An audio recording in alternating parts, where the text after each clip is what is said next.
in 55 cities across the world, and it's causing the Israelis to panic. They're seriously panicking. At the government level, at the mainstream level, at academia, they're in panic. They don't know what to do with the BDS movement, with the growing view of Israel as an apartheid state. Well, one thing they've tried to do is say, like the Washington Post said, well, Israel does a lot of bad things, but apartheid, not quite, not among them. So don't try to stick that artificial label to Israel just because it's nasty. It's an occupying power, colonial power, yes. But apartheid, not quite. Well, they should think again. Let's hear what the founder of South African apartheid had to say about this. The founder. As far back as 1961, Hendrik Barghouti, the South African Prime Minister and architect of the grand apartheid vision of the Bantustan, saw indeed a parallel between Israel and South Africa. He said, in a very politically incorrect statement, the Jews took Israel from the Arabs after the Arabs had lived there for 1,000 years. Israel, like South Africa, is an apartheid state. So this is from the mouth of the lion that invented South African apartheid. But what does that mean in reality? Is it just an inflammatory term being used by Palestinians to stir solidarity and to make Israel a pariah state? No, it's a very accurate term. And we don't rely on politicians' statements to prove it. To say a country is practicing apartheid means that the country's laws and policy fit the UN definition of apartheid. That's the only reference we have, which is the UN Convention for the Suppression and Punishment of the Crime of Apartheid, which came as a result of the South African struggle, obviously. But apartheid is not a South African trademark. You had it in the US, after all, for much longer than South Africa, actually. Yes. In the law, not just in practice, you did have apartheid live and well in the US for way too long, and the South Africans just gave it its name, apartheid. Israel does have it too. And I don't mean racial discrimination as a policy, I mean racial discrimination as a law. The U.S. State Department, not quite our reference for human rights, but issues a human rights report every year, and has consistently condemned Israel's discrimination against the Palestinian citizens of Israel, let alone the West Bank and Gaza.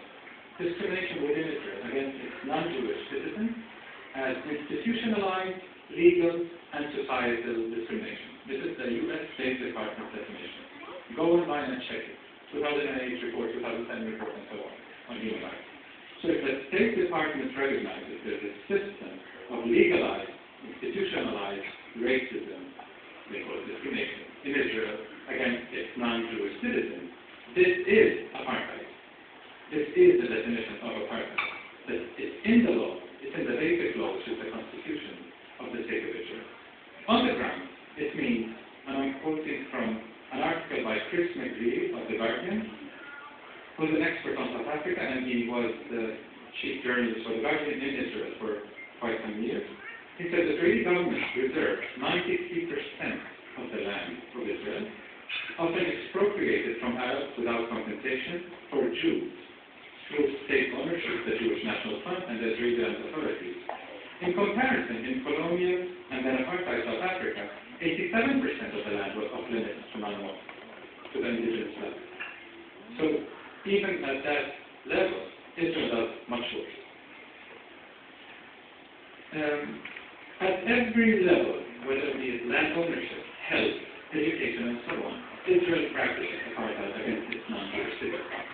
The education system is entirely segregated, with Palestinian schools getting a fraction of what Israeli schools get. Human Rights Watch in 2001 issued a study called Second Class, Discrimination Against Palestinian Arabs in the Israeli Education System, and it said in its main conclusion that the education system from kindergarten to university level acts like a set of seeds with finer and finer holes as you go up from kindergarten to university, weeding out Arabs more and more as you go higher up in the education system. So when you reach college level, the number of Arabs is very, very low. And it's no coincidence. Does it ring a bell? Yes. Again, I'm not, it's clear that I don't want to preach to the converted, but people in the country know injustice when they smell it, when they hear it, they know what it means.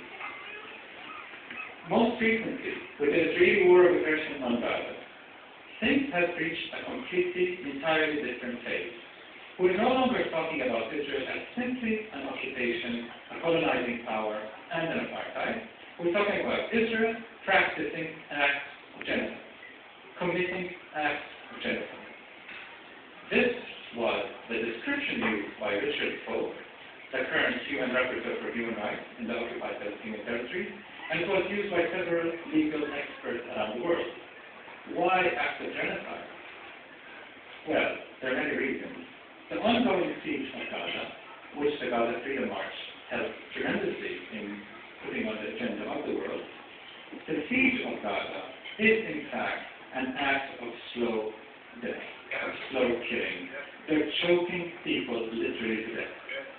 Preventing basic equipment for health, for maintenance of the water supply, for sanitation and so on, is killing people.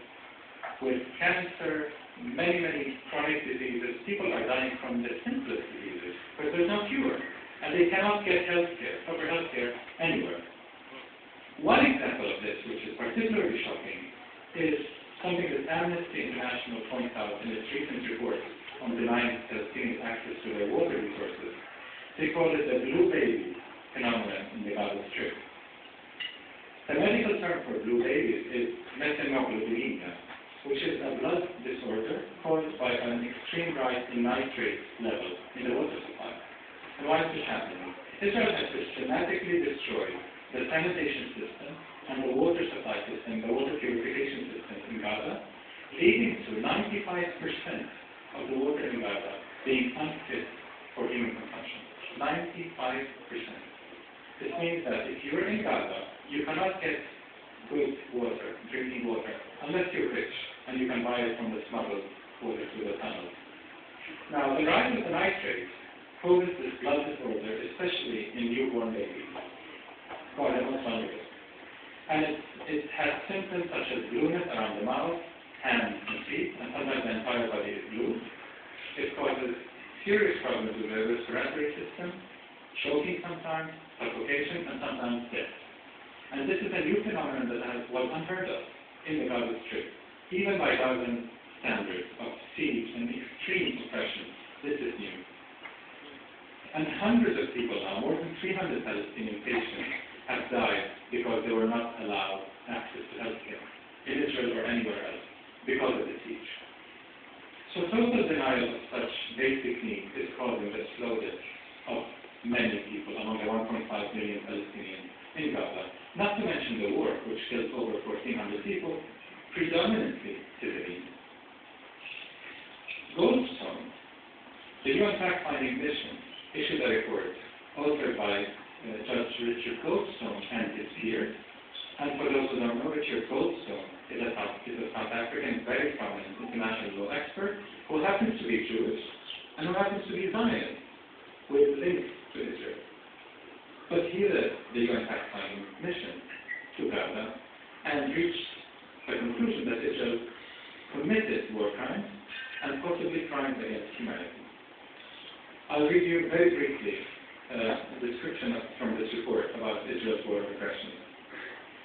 Quote, the destruction of food supply installations, water sanitation systems, concrete factories, and residential houses was the result of a deliberate and systematic policy to make the daily process of living and dignified living more difficult for the civilian population. Israeli forces also humiliated, dehumanized, and carried out an assault on the dignity of the people in Gaza through the use of human shields and local detention, the vandalizing of houses, obscenities, and racist slogans. The Israeli operations, and this is the key point, the Israeli operations were carefully planned in all their phases as a deliberately disproportionate attack designed to punish, humiliate, and terrorize a civilian population, radically diminishing its local economic capacity both to work and to provide for itself.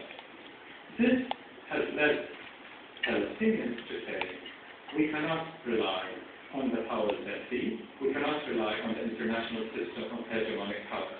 We have to go to the people of conscience around the world and ask for their true solidarity in the form of boycott, divestment, and sanctions, exactly as our South African brothers and sisters did during the apartheid era. No